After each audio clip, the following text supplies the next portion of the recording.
haddii aan ka hadlo arrinkan komishinka qaranka waan maqalnaa anagu khaasatan ka gobol ahaan laakiin wax active ah oo gobolkan ku lahaa shalay horteed ma lahayn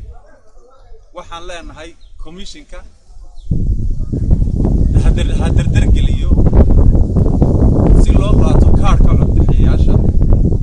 oo dadku isku diiwaangeliyaan gobolkan boqolkiiba hal wax diiwaangashan oo ama qaatay dhalashadii Soomaaliland ma jirto maxaaba doorasho lagu gali komishinka hawlihiisa wuu gabay baan leenahay oo kama soo bixin boqolkiiba hal kama soo bixin baan leenahay ka gobolka awdal ahaan ama gobolada galbeedka waayo shaqadoodii bay gabeen marka waxaan leenahay wacyigelin badan buu gobolku u baahan yahay si bulshadii loo wacyigeliyo oo ay u qaataan kaarkii codbixinta iyo kaarkii dhalashadaba si ay u qaataan oo boqolkiiba halkaasi maanta cod ma keeni karo ninka siyaasigii haddii uu maanta bulshadiisa ay wax u sheegin uu oran kaarkii qaata muxuu baridee lagu dooro siyaasiguna waxa uu ka cabaan leenoo ha wacyigeliyo bulshada gobolada galbeedkana waxaan leeyahay adeer waxna waan diidanahay waxna ma yeelinta kala daay lugna waan kula jiraa lugna dibadaan dhigayaada ka daayo adeer saani toos u qaata baan aanu nileeyahay dhalashadan Somaliland saani u qaata baan nileeyahay maanta waayo dhammaantiin waxaad ayidsantiin Somaliland haddana waan diidanno xaqii kaarkan ka diidanahay adeer waa inaad saani u qaadataan dhalashada waayo idinka ayay idin tan tahay ubadkiina ayay dan u tahay halka aad degantiina waa Somaliland marka waxaan ugu leeyahay hadal ku soo gabagabeynaya degmo iyo tuulo komishinka waa looga baahan yahay inuu tago oo wacyigelin ka sameeyo wacyigelintuna waa shayga kali haatee bulshada lagu kasban karo inay wax ku keeni karaan kaarkana lagu qaadan karo hal komishin oo socda ama shakhsi wacyigelin oo wada anagu wali maanu arag marka waxa loo baahan yahay wacyigelin toos ah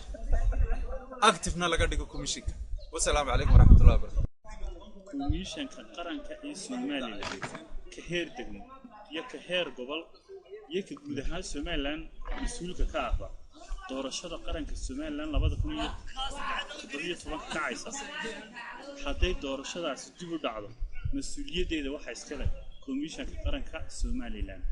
mar walbana waan cambaareynayaa komishinka qaranka Soomaaliland waxaan ku cambaareynayaa wacyigelin la'aan degmooyinkii tuulooyinkii iyo goobihii kale Somaliland dadka sheeganaya ku noolaayeen lagama diiwaangeliyo magaalooyinka oo kaliya ayuunba ka shaqeeyaa dadka komishinka u shaqeeya marka magaalooyinka laga tago tuulooyinka la tago degmooyinka la tago gobolka awdal iyo galbeedkana waxaan leeyahay si fiican la isku diiwaangeliyo magaalada Boorama ha dhaafto ilaa Boorama ilaa Saylaciye ilaa Geestiir ilaa Ceel Sheekh ilaa afarta NGA gobolka awdal ku kooban yahay diiwaangelintii ha loo qaybiyo goboladii galbeedka la gaarsiiyo gudaha Somaliland ha la gaarsiiyo السلام عليكم ورحمة الله وبركاته. سيدي عمانو شاكا شريك مدى يامية شريك بحسن يساع سكي كان بالبوضي رجع دباو تركع دورك حولها كمشك السومال لانو haddii aan ka hadlo hawlaha komishinka oo wado gobolada diiwaangelinta waxaan qabaa inuu ka gaabiyay doorkii uu ku lahaa komishinka waayo shalay noogu horeysay qof ama shakhsi sheegtay inuu ka mid yahay komishinka shalay ayaa noogu horeysay oo maqlo xalay ka daawaday TV-ga gudoomiyaha komishinka ee gobolka marka waxaan qabaa hawshan diiwaangelinta in ay ka gaabiyeen komishinka sababtoo ah wax wacyigelina